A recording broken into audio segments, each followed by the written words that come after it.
Welcome to 1TV news. ముందుగా headlines చూద్దాం.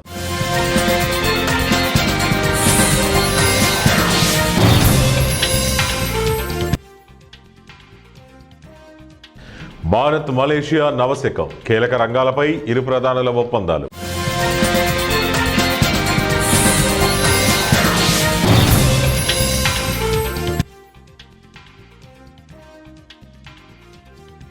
ఢిల్లీలో ఘోరం, పార్కింగ్ కారులో 3 మృతదేహాలు.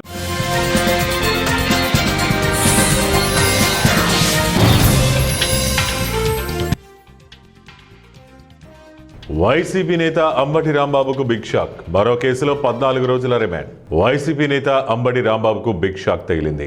పోలీసుల విధులకు ఆటంకం కలిగించిన కేసులో ఆయనకు గుంటూరు కోర్టు 22 రోజుల రిమాండ్ విధించింది. పట్టాభిపురం పిఎస్లో నవంబర్ 12న అంబటి రాంబాబుపై కేసు నమోదైన విషయం తెలిసిందే. మెడికల్ కాలేజీల పీపీపీ మోడల్ను వ్యతిరేకిస్తూ వైసీపీ ర్యాలీ నిర్వహించింది. ర్యాలీలో పోలీసులతో అంబటి వాగ్వాదానికి దిగారు. బారికేడ్లను తోసుకుంటూ వెళ్లారు. దీంతో అప్పట్లో ఆయనపై కేసు నమోదైంది. ఆ కేసులో పోలీసులు పీటీ వారెంట్ చేశారు. ఈ క్రమంలో సోమవారం అంబటి రాంబాబును కోర్టులో హాజరుపరిచారు. కోర్టు ఈ నెల 22 వరకు ఆయనకు రిమాండ్ విధించింది. ఇప్పటికే అంబటి రాంబాబు ముఖ్యమంత్రి చంద్రబాబు నాయుడుపై చేసిన వ్యాఖ్యల కేసులో అరెస్ట్ అయిన విషయం తెలిసిందే. ఈ కేసులో రాజమహేంద్రవరం జైలులో రిమాండ్ ఖైదీగా ఆయన ఉన్నారు. ఆయన్ను రాజమహేంద్రవరం జైలు నుంచి పీటీ వారెంట్పై గుంటూరు తీసుకొచ్చిన పోలీసులు స్పెషల్ జ్యుడిషియల్ కోర్టులో హాజరుపరిచారు. విచారణ చేపట్టిన న్యాయమూర్తి అంబటి రాంబాబుకు 14 రోజుల రిమాండ్ విధించారు. ఆయన్ని తిరిగి రాజమహేంద్రవరం జైలుకు తరలించనున్నారు. ప్రధానమంత్రి నరేంద్ర మోదీ మలేషియాలో 2వ రోజు పర్యటిస్తున్నారు. ఈ సందర్భంగా పలు కార్యక్రమాల్లో పాల్గొన్నారు. ఈ నేపథ్యంలో మలేషియా ప్రధాని ఇబ్రహీంతో చర్చలు జరిపారు. వాణిజ్యం, పెట్టుబడులు, రక్షణ అంశాలపై ఇద్దరి మధ్య చర్చలు జరిగాయి. పలు కీలక రంగాల్లో ఇరు దేశాల మధ్య ఒప్పందాలు జరిగాయి. ఈ సందర్భంగా మోదీ ప్రసంగించారు. భారత్ మలేషియా మధ్య సంబంధాలు ప్రత్యేకమైనవని వ్యాఖ్యానించారు. డిజిటల్, బయోటెక్, ఐటీలో పరస్పర పెట్టుబడులు పెరిగాయని వివరించారు. టూరిజంలో పరస్పర సహకారం కొనసాగుతోందని స్పష్టం చేశారు. ఏఐ, డిజిటల్ టెక్నాలజీలో పరస్పర సహకారంపై ఒప్పందం చేసుకున్నామని తెలిపారు. సెమీకండక్టర్లు, ఆరోగ్యం, ఆహార భద్రతా రంగాల్లో ఒప్పందాలు జరిగాయని విమర్శించారు. ఉగ్రవాద నిర్మూలనకు 2 దేశాలు కలిసి సంయుక్తంగా పనిచేస్తాయని ప్రకటించారు. దేశ రాజధాని ఢిల్లీలో దారుణం జరిగింది. పార్కింగ్ చేసిన కారులో 3 మృతదేహాలు లభ్యం కావడంతో స్థానికంగా కలకలం రేగింది. దీంతో పోలీసులు అక్కడికి చేరుకుని విచారణ చేపట్టారు. మృతదేహాలు ఎవరి, ఎక్కడికి, ఎలా వచ్చాయి, ఇవి ఆత్మహత్యలా లేక హత్యలా అన్న కోణంలో దర్యాప్తు చేస్తున్నారు. ఘటనా స్థలానికి చెందిన సీసీటీవీ ఫుటేజ్ దృశ్యాలు పరిశీలిస్తున్నారు. ఘటనా స్థలానికి ఫోరెన్సిక్ బృందాలు చేరుకుని నమూనాలు స్వీకరించాయి. మృతదేహాలలో లభించిన కారు పేరాగడి ఓవర్ పార్క్ వద్ద పార్క్ చేసి ఉంది. అయితే చనిపోయిన వారిలో ఒకరు యువతి కాగా మరొకరు యువకుడు. ఓ పెద్ద ఆయన ఉన్నారు. రణధీర్ 52 సంవత్సరాలు, శివనరేష్ 42, లక్ష్మి 41 సంవత్సరాలుగా గుర్తించారు. ఖమ్మం జిల్లా కల్లూరు మున్సిపాలిటీ పరిధిలోని 16వ వార్డులో ఎన్నికల ప్రచారం ఉత్కంఠభరితంగా సాగుతోంది. ముఖ్యంగా స్వతంత్ర అభ్యర్థి ఉబ్బన రాంబాబు ప్రచారం రోజురోజుకు ఊపందుకుంటూ ప్రత్యర్థులకు హడలు పుట్టిస్తున్న సంగతి తెలిసింది. ప్రజల్లో పెరుగుతున్న మద్దతు, గెలుపు నాదే అంటూ రాంబాబు ధీమా వ్యక్తం చేస్తున్నారు. ఈ సందర్భంగా 16వ వార్డులోని అంబేద్కర్ నగర్లో ఇంటింటి ప్రచారం చేపట్టిన రాంబాబు స్థానిక నాయకులు, కార్యకర్తలతో కలిసి భారీ ర్యాలీ నిర్వహించారు. ర్యాలీ అనంతరం మెయిన్ సెంటర్లోని డాక్టర్ బిఆర్ అంబేద్కర్ విగ్రహానికి పూలమాలలు వేసి ఘనంగా నివాళులర్పించారు. ప్రచారంలో భాగంగా రాంబాబు మాట్లాడుతూ, ప్రజాసేవకుడిగా, స్వతంత్ర అభ్యర్థిగా మీ ముందుకు వచ్చాను. పార్టీలు కాదు, ప్రజలే నా బలం. ఒక్క అవకాశం ఇస్తే 16వ వార్డును మోడల్ వార్డుగా తీర్చిదిద్దుతానని స్పష్టం చేశారు. ప్రస్తుతం వార్డులో డ్రైనేజీ, రోడ్లు, పారిశుద్ధ్యం, తాగునీటి సమస్యలు తీవ్రంగా ఉన్నాయని రాంబాబు పేర్కొన్నారు. నమస్తే అండి, నా పేరు ఉబ్బన రాంబాబు. 16వ వార్డు స్వతంత్ర అభ్యర్థి కౌన్సిలర్గా పోటీ చేస్తున్నాను. నా గుర్తు ఏసీ గుర్తు. నేను చెప్పేది ఏంటంటే ప్రజలకి అందరికి కూడా ఒకటే మనవి. నేను పార్టీలో ఉన్నా లేకున్నా, పదవి ఉన్నా లేకపోయినా కానీ ఎన్నో సంక్షేమ పథకాలు చేస్తూ ఉన్నాను, కార్యక్రమాలు చేస్తూ ఉన్నాను. పేదవారిని గుర్తిస్తూ వారికి కావాల్సిన సహాయం చేస్తూ ఉన్నాను. ఇంకా నన్ను యొక్క మున్సిపాలిటీలో 16వ వార్డు కౌన్సిలర్గా గెలిగిస్తే ఇక 16వ వార్డులో ఏమైతే సమస్యలు ఉన్నాయో వాటి అన్నింటినీ కూడా తీర్చేస్తూ ఎల్లప్పుడూ కూడా ప్రజలకు అందుబాటులో ఉంటానని, వారి సమస్యలు ఏమైతే ఉన్నాయో వాటి అన్నింటినీ కూడా ప్రభుత్వ పథకాలు ఏమి కానీ ఇంకా ఏదైనా కానీ మొత్తం దగ్గరుండి అన్నీ కూడా నేను దగ్గరుండి చూసుకుంటానని మీ అందరికీ వాగ్దానం చేస్తున్నాను. ఎప్పుడూ కూడా మీ అందరికి తోడ్పాటుగా ఒక కుటుంబంలో ఒక సభ్యుడిగా ఉంటూ మీకు సహాయం చేస్తాను. నన్ను గుర్తుంచుకోండి. పార్టీ యొక్క పదవి ఇస్తానని ఆశ పెట్టినా కానీ చివరి సమయంలో ఇబ్బంది పెట్టి ఆఫ్ చేసి ఉన్నారు. అయినా కానీ మీ అందరూ కూడా తోడ్పాటుగా ఉండటం కోసం, ఒక బంధువుగా, ఒక తమ్ముడుగా ఉండటం కోసం నేను స్వతంత్ర అభ్యర్థిగా పోటీ చేస్తున్నాను. మీ అందరూ కూడా నాకు మద్దతు ఇచ్చి మీ యొక్క దీవెనలో మాకు ఇచ్చేసి ఈ యొక్క ఏసీ గుర్తుపై ఓటేసి నన్ను గెలిపించవలసిందిగా మేమందరినీ కూడా ప్రార్థన చేస్తున్నాను. రజకులకు సామాజిక రక్షణ చట్టం వెంటనే ఏర్పాటు చేయాలని రాష్ట్ర బడ్జెట్లో రజకుల సంక్షేమం అభివృద్ధి కార్పొరేషన్కు కనీసం 1000 కోట్ల నిధులు కేటాయించాలని ఆంధ్రప్రదేశ్ రజక వృత్తిదారుల సంఘం రాష్ట్ర ప్రధాన కార్యదర్శి మన్నూరు భాస్కరయ్య విజ్ఞప్తి చేశారు. సుబ్బరాయుడు అధ్యక్షతన బద్వేలు సుందరయ్య భవన్లో జరిగిన రౌండ్ టేబుల్ సమావేశంలో మన్నూరు భాస్కరయ్య మాట్లాడుతూ భారతదేశానికి స్వాతంత్రం వచ్చి 78 సంవత్సరాలు పూర్తయినా నేటికి సమాజంలో వెనకబడిన తరగతులు ప్రజలపై కులవివక్ష వివిధ రూపాల్లో కొనసాగుతోంది. సామాజిక సేవా వృత్తిలో ఉన్న రజకులపై నేటికి దాడులు, దౌర్జన్యాలు, అక్రమ కేసులు, రజక మహిళలు, బాలికలపై అత్యాచార హత్యలు కొనసాగడం దురదృష్టకరమని అన్నారు. సమాజంలో అగ్రవర్ణాలకు చెందిన వారిని గ్రామీణ ప్రాంతాల్లో రజకులు శ్రమకు తగిన వేతనం అడగడం కూడా నేరంగా భావిస్తూ శ్రమ దోపిడీ చేస్తూ అగ్రవర్ణాల వారు పెత్తందారీ చర్యలకు పాల్పడుతూ సాంఘిక గ్రామ బహిష్కరణకు పాల్పడుతున్నారన్నారు. ఎస్సీ ఎస్టీ అట్రాసిటీ చట్టంలాగా రజకులకు సామాజిక రక్షణ చట్టం వెంటనే ఏర్పాటు చేయాలని వారు కోరారు. 2024 సాధారణ ఎన్నికల సందర్భంగా కూటమి ప్రభుత్వం ఎన్నికల ప్రణాళికలో రజకులకు సామాజిక రక్షణ చట్టం ఏర్పాటు చేస్తామని హామీ ఇచ్చి ఇప్పటికీ నెరవేర్చలేదన్నారు. ప్రభుత్వం 8 మంది మంత్రులతో కూడిన సబ్ కమిటీని ఏర్పాటు చేయగా ఆ కమిటీ రజకులకు సామాజిక భద్రత వెంటనే ఏర్పాటు చేయాలని మాటలు తప్ప కార్యాచరణలో ఏమాత్రం లేదన్నారు. ప్రభుత్వం జీవో ఉత్తర్వులు విడుదల చేయకపోవడం దురదృష్టకరమన్నారు. హోంమంత్రికి కానీ అవపడలేదా అయ్యా? ఈ సమాజంలో వెనకబడిన తరగతులకు సంబంధించినటువంటి ప్రజలకి భద్రత కల్పించలేకున్నారు. మీరు మీ పరిపాలనలో అన్యాయంగా దుర్మార్గంగా దాడులకు గురవుతున్నారు ప్రజలు. అందుకు మేము కోరుతున్నాం, ఆంధ్రప్రదేశ్ రజక వృత్తిదారుల సంఘం వెనకబడిన తరగతులకు సంబంధించినటువంటి అనేక చేతి వృత్తి రంగాలకు సంబంధించినటువంటి సంఘాలు మేము కోరుతున్నటువంటి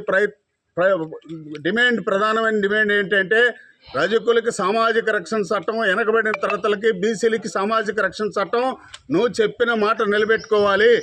ముఖ్యమంత్రి గారు చంద్రబాబు నాయుడు గారు మీరు చెప్పిన మాట ఏమిటంటే ప్రజా సంఘాలను మేము పిలుస్తాము, అన్ని ప్రజా సంఘాల ద్వారా, కుల సంఘాల ద్వారా, బీసీ సంఘాల ద్వారా మీ యొక్క అభిప్రాయాలు తీసుకొని చట్టాన్ని తయారు చేస్తామని చెప్పిన మాట మర్చిపోయారు. ఇప్పుడు 8 మంది మంత్రుల కమిటీ లీగల్కి పోయింది. లీగల్లో పరిశీలన జరుగుతుంది. రక్షణ చట్టం పరిశీలన జరిగిన తర్వాత అసెంబ్లీలో ప్రకటిస్తామని చెప్తున్నారు. మరి ఎవరితో చర్చించకుండా ఒక గుడ్డి జీవో తీసుకొచ్చి బీసీలని, వెనకబడిన తరగతుల ప్రజల్ని నమ్మించేదానికోసం మీరు ఏమన్నా మోసం చేస్తున్నారా? అది మేము అంగీకరించడం లేదు. ఇక్కడ మొత్తం అనేక రంగాల 11 రకాలకు సంబంధించినటువంటి వృత్తిదారులు, దళితులు, అట్నే అనేక రంగాలకు సంబంధించినటువంటి ప్రజా సంఘాలు ఈ చర్చా వేదిక రౌండ్ టేబుల్లో సమావేశంలో పాల్గొనడం జరిగింది. మేము అడుగుతున్నాం, ఈరోజు రక్షణ చట్టం విషయంలో కానీ రజక కార్పొరేషన్కి కనీసం 1000 కోట్ల నిధులు బడ్జెట్ కానీ 50 సంవత్సరాల పెన్షన్ కానీ జీవో నంబర్ 27 ప్రకారం వివిధ డిపార్ట్మెంట్లో ఉన్నటువంటి దోబీ పోస్టులు భర్తీ చేయడం కానీ ఇవన్నీ మీరు చేయాలి. చేయకుంటే ఖచ్చితంగా ప్రజలు చైతన్యవంతులు అవుతున్నారు. ఫిబ్రవరి 27వ తేదీ తాడేపల్లిలో అంబేద్కర్ బొమ్మ దగ్గర సాక్షాత్తు డాక్టర్ బిఆర్ అంబేద్కర్ రాజ్యాంగ నిర్మాత బొమ్మ ఎదురుగా ధర్నా చేయడానికి మేము సిద్ధపడ్డాం. మదనపల్లి, పొంగనూరు మున్సిపాలిటీలో పెండింగ్లో ఉన్న డైలీ వేజెస్ పారిశుద్ధ్య కార్మికుల వేతనాలు తక్షణమే చెల్లించాలని ఏఐటీయూసీ జిల్లా ప్రధాన కార్యదర్శి Sambasiva, AP municipal workers union జిల్లా కన్వీనర్ ముబారక్, ఏఐటీయూసీ మదనపల్లి పట్టణ కార్యదర్శి తిరుమల డిమాండ్ చేశారు. ఈ మేరకు పెండింగ్లో ఉన్న వేతనాలు చెల్లించాలని, భవిష్యత్తులో సకాలంలో వేతనాలు చెల్లించే విధంగా చర్యలు తీసుకోవాలని సోమవారం జిల్లా కలెక్టర్ కార్యాలయం వద్ద ఏఐటీయూసీ ఆధ్వర్యంలో నిరసన తెలిపి జాయింట్ కలెక్టర్కు వినతి పత్రం అందించారు. ఈ సందర్భంగా వారు మాట్లాడుతూ మదనపల్లి మున్సిపాలిటీలో 2025 ఏప్రిల్ నెలలో, డిసెంబర్ 2026లో జనవరి నెలలకు వేతనాలు చెల్లించాలని డిమాండ్ చేశారు. పొంగనూరు మున్సిపల్ డైలీ వేజెస్ పారిశుద్ధ్య కార్మికులకు 6 నెలలుగా జీతాలు చెల్లించకపోవడంతో కార్మికుల కుటుంబాలు పోషణ ఇబ్బందికరంగా మారిందని సంబంధిత మున్సిపల్ అధికారులు స్పందించి వేతనాలు చెల్లించాలని కోరారు. రోజు పట్టణ శుభ్రత కోసం పనిచేస్తున్న కార్మికులకు నెలల తరబడి జీతాలు ఇవ్వకపోవడం మానవ హక్కుల ఉల్లంఘనే అన్నారు. పారిశుద్ధ్య కార్మికులు వేతనాలపై ఆధారపడి కుటుంబాలను పోషిస్తున్నారని, అద్దెలు, పిల్లలు చదువులు, వైద్య ఖర్చులకు తీవ్ర ఇబ్బందులు పడుతున్నారని తెలిపారు. పనిచేసినటువంటి 2-3 నెలల జీతాలకు సంబంధించి జీతాలు ఇవ్వని పక్షంలో పారిశుద్ధ్య డైలీ వేజెస్ కార్మికులు గత 4 రోజులుగా పనులు కూడా బహిష్కరించారు. కాబట్టి మున్సిపల్ సంబంధిత అధికారులు కాంట్రాక్టర్తో మాట్లాడి తక్షణమే వాళ్ళకి పెండింగ్లో ఉన్నటువంటి 3 నెలల జీతాలు తక్షణమే ఇప్పించాలని ఈరోజు జిల్లా కలెక్టర్ కార్యాలయం వద్ద AP municipal workers union AITUC ఆధ్వర్యంలో ఈ నిరసన కార్యక్రమం చేపడతా ఉన్నాం. అదేవిధంగా పుంగనూరు మున్సిపాలిటీలో డైలీ వేజెస్ కింద పనిచేస్తున్నటువంటి కార్మికులకు 6 నెలలుగా జీతాలు పెండింగ్లో ఉన్నాయి. 6 నెలలుగా జీతాలు ఇవ్వకుండా కార్మికుల దగ్గర పని చేపించుకుంటా అంటే ఆ కార్మికుల కుటుంబ సభ్యులు ఏం తిన బ్రతకాలని చెప్పి పుంగనూరు మున్సిపాలిటీ కమిషనర్ గారు ఆలోచన చేయాలి. నిన్ననే ఇన్స్పెక్టర్ గారితో మాట్లాడడం కూడా జరిగింది. ఈరోజు వర్కర్లంతా కూడా ఇండోర్ స్టేడియం నిర్మాణానికి ఎమ్మెల్యే పులివర్తి నాని స్థలం పరిశీలించారు. తిరుపతి జిల్లా పాకాల మండలం నూతన రోడ్డు సమీపంలో ఇండోర్ స్టేడియం నిర్మాణానికి సోమవారం చంద్రగిరి ఎమ్మెల్యే పులివర్తి నాని స్థానిక టీడీపీ నాయకులు, రెవెన్యూ అధికారులతో కలిసి స్థలం పరిశీలించారు. ఇండోర్ స్టేడియం నిర్మాణానికి స్థలం ఎంత ఉందో కొలిచి త్వరితగతిన నివేదిక సమర్పించాలని రెవెన్యూ అధికారులను ఆదేశించారు. కార్యక్రమంలో టీడీపీ నాయకులు, టీడీపీ కుటుంబ సభ్యులు తదితరులు పాల్గొన్నారు. సంథింగ్ యాక్టివిటీస్ ఇన్స్టాల్ చేశారు. రికార్డ్ పొరపాటున ఆఫీస్ చెప్పలేదు. అప్పుడు మొత్తం గారు ప్రీవియస్ కానీ దాంట్లో ఇన్స్టాలేషన్ చెప్పుడు సంథింగ్ ఎక్కడ వేస్తున్నారు కంప్లైంట్ వచ్చింది. వేరే ప్లేస్ వాళ్ళకి నాకు తీసుకుంటాము సర్పంచ్ గారు రిపోర్ట్ చేస్తున్నారు. విఆర్ఓ గారు ఇక్కడ 2 acres 9 acres ఇది వ్యాకెన్సీ ఉందమ్మా. 9 11 ఉంది. 9 acres ఎక్కువ మొత్తం ఎంత ఉందమ్మా? కర్నూలు కలెక్టర్ కార్యాలయం ఎదుట టాక్సీ డ్రైవర్లు ధర్నా చేశారు. సేఫ్టీ డ్రైవర్ల అసోసియేషన్ ఆధ్వర్యంలో నిర్వహించిన ఈ కార్యక్రమంలో డ్రైవర్లు మాట్లాడుతూ వైట్ బోర్డు వాహన యజమానులు ప్రయాణికులను ఎక్కించుకొని ప్రభుత్వానికి నష్టం కలిగిస్తున్నారన్నారు. కర్నూలు బళ్ళారి చౌరస్తా వద్ద ఎక్కువ సంఖ్యలో వైట్ బోర్డు వాహనదారులు హైదరాబాద్కు ప్రయాణికులను తీసుకుని పోతున్నా అధికారులు పట్టించుకోవడం లేదని ప్రైవేట్ ట్రావెల్స్ యజమానులు తెలిపారు. రవాణా శాఖ అధికారులు వెంటనే స్పందించి వైట్ బోర్డు యజమానులపై తగిన చర్యలు తీసుకోవాలని డిమాండ్ చేశారు. ట్రాన్స్పోర్ట్ డిపార్ట్మెంటు పెద్దలకి కొన్ని రోజులుగా కర్నూలులో ఉండే ఓనర్ కమ్ డ్రైవర్లు అయితేనేమి ట్రావెల్స్ వాళ్ళు అయితేనేమి ఈ బాడుగల సమస్యలతో చాలా సతమతం అవుతూ ఉంటారు.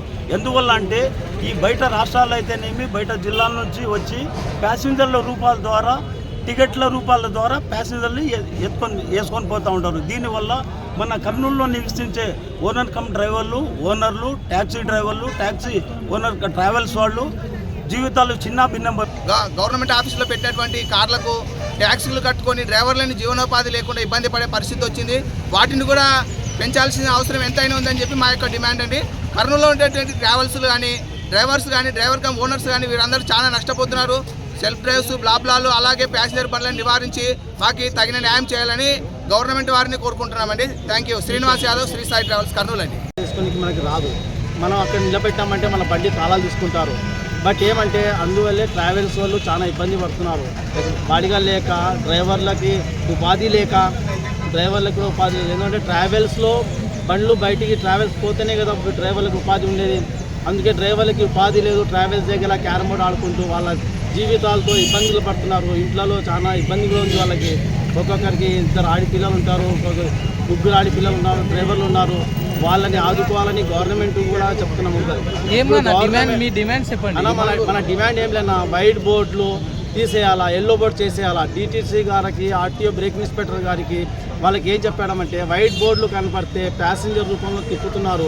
వ్యవసాయాన్ని లాభసాటిగా చేయడానికి కేంద్ర రాష్ట్ర ప్రభుత్వాలు అందిస్తున్న సహాయక సహకారాలు రైతాంగం సద్వినియోగం చేసుకుని అభివృద్ధి సాధించాలని రాష్ట్ర శాసనసభ ఉపసభాపతి కనుమూరి రఘురామకృష్ణరాజు అన్నారు. పశ్చిమ గోదావరి జిల్లా ఉండి ఏఎంసీ మార్కెట్ యార్డ్ ఆవరణంలో ఆదివారం హైదరాబాద్లోని ఐసీఏఆర్ భారతీయ వరి పరిశోధనా సంస్థ సౌజన్యంతో ఎస్సీ సబ్ క్లాన్కు సంబంధించి 28 లక్షల విలువ గల బ్యాటరీ స్ప్రేయర్లను అందజేసే కార్యక్రమానికి రాష్ట్ర అసెంబ్లీ డిప్యూటీ స్పీకర్ రఘురామకృష్ణరాజు, జిల్లా కలెక్టర్ చదలవాడ నాగరాణి, ఉమ్మడి పశ్చిమ గోదావరి జిల్లాల గ్రంథాలయ చైర్మన్ జుత్తిగ నాగరాజు ముఖ్య అతిథులుగా పాల్గొని ఉండి నియోజకవర్గానికి చెందిన 400 మంది ఎస్సీ రైతులకు స్ప్రేయర్లను అందజేశారు. 7,000 రూపాయల విలువైన బ్యాటరీ స్ప్రేయర్ని వారికి అందించడం చాలా చాలా సంతోషించిన విషయం. వారికి అడుగు వర్గాల వారికి, కూలీ పనిచేసిన వారికి, రైతు పొలంలో పనిచేసిన వారికి ఈ స్ప్రేయర్స్ అనేవి ఎంతో ఉపయోగపడతాయి. అలాగే అక్కడి నుంచి అడిగితే మీకు వచ్చే అవకాశం ఉంటుంది అని వారి నెంబర్ ఇచ్చి నన్ను మాట్లాడమంటే నేను ఇమీడియట్ గా ప్రసాద్ బాబు గారితో మాట్లాడతాం. ఆయన తప్పకుండా చేద్దామంటే నేను మన ప్రతాప్తో, వెంకటేశ్వరరావుతో మాట్లాడి ఇమీడియట్ గా మనం ఫస్ట్ కమ్ ఫస్ట్ అవ్వదు, మనం ముందే మేల్కొనకపోతే ఆ ఉన్న కొద్ది పరికరాలు వేరే నియోజకవర్గాలకి వెళ్ళొచ్చు. సో కాబట్టి మనం అది వాడుకోవాలి అని చెప్పిన వెంటనే ఆలస్యం చేయకుండా కేంద్ర ప్రభుత్వం అధికారంలోకి వచ్చి 10 సంవత్సరాలు అవుతున్నప్పటికీ కార్మికులకు మొండి చేయి చూపించారని కేంద్ర ఆర్థిక మంత్రి నిర్మలా సీతారామన్ 2 గంటల పాటు ప్రవేశపెట్టిన బిల్లులో కార్మికులకు ఏమాత్రం ఉపయోగం లేదని, ముఖ్యంగా అంగన్వాడీ, ఆశా వర్కర్లు, మధ్యాహ్న భోజనం పథకం వారికి ఈ బడ్జెట్ వల్ల ఉపయోగం లేదని, ఇప్పటికైనా కేంద్ర ప్రభుత్వం స్పందించి కార్మికులకు ఐసీడీఎస్, ఆశా వర్కర్లకు భరోసా కల్పించాలన్నారు. కనీస వేతనం లేదని, ఒక పక్క నిత్యావసర ధరలు పైకెళ్తుంటే కనీస వేతనం ఇవ్వలేని దుర్భర స్థితిలో కేంద్ర ప్రభుత్వం ఉందని ఏపీ అంగన్వాడీ జిల్లా కార్యదర్శి కళ్యాణి దానికొండ శ్రీనివాస్ విమర్శించారు. అనంతరం ఉండి నియోజకవర్గ ప్రధాన కేంద్రమైన ఉండి తహసీల్దార్ ఆఫీస్ వద్ద బడ్జెట్ నమూనా పత్రాలకు నిప్పంటించారు. ఈ బడ్జెట్ చూస్తే స్కీమ్ వర్కర్స్ అయినటువంటి అంగన్వాడీ, ఆశ, మధ్యాహ్న భోజనం ఇలా ఏ ఒక్కరికి కూడా మొండి చేయి చూపించినటువంటి బడ్జెట్టే చూస్తూ ఉన్నాము.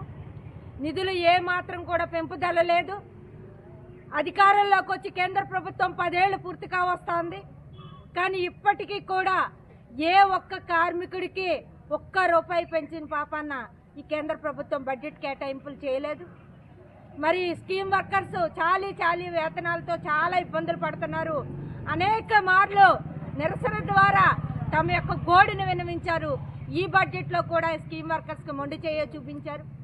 2.0 అని చెప్పి పెద్ద ఎత్తున అట్టహాసంగా ప్రవేశపెట్టారు. మరి ఏది 2.0కి ఈ బడ్జెట్లో నిధులు కేటాయింపేది? డిజిటలైజేషన్ అంగన్వాడీ సెంటర్లు అన్నారు. ఏది డిజిటలైజేషన్కి కేటాయింపులు? మరి పోషణ పక్కవాడికి ఏది కేటాయింపులు? ఈరోజు పెరిగిన ధరలతో ఒక పక్క చాలా ఇబ్బందులు పడుతున్నారు. మరి జీతాల పెంపుదల గురించి ఊసేలేదు. ఈరోజు ఇబ్బందులు ఒక ప్రక్క. మరి ఈ రకంగా కేంద్ర ప్రభుత్వాలు, రాష్ట్ర ప్రభుత్వాలు కూడా అంగన్వాడీలకు మొండి చేయి చూపించడం అంటే చాలా విడ్డూరకరం.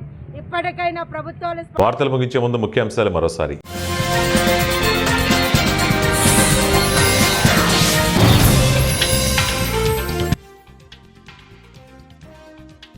భారత్ మలేషియా నవశకం, కీలక రంగాలపై ఇరు ప్రధానుల ఒప్పందాలు.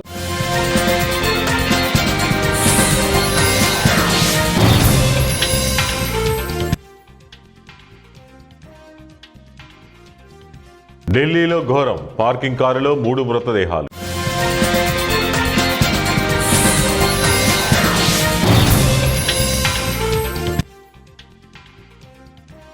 వైసీపీ నేత అంబటి రాంబాబుకు బిగ్ షాక్, మరో కేసులో 14 రోజుల రిమాండ్. ఇవి ఇప్పటి వరకు ఉన్న బులెటిన్ అప్డేట్స్. మరిన్ని అప్డేట్స్ కోసం చూస్తూనే ఉండండి 1 టీవీ న్యూస్.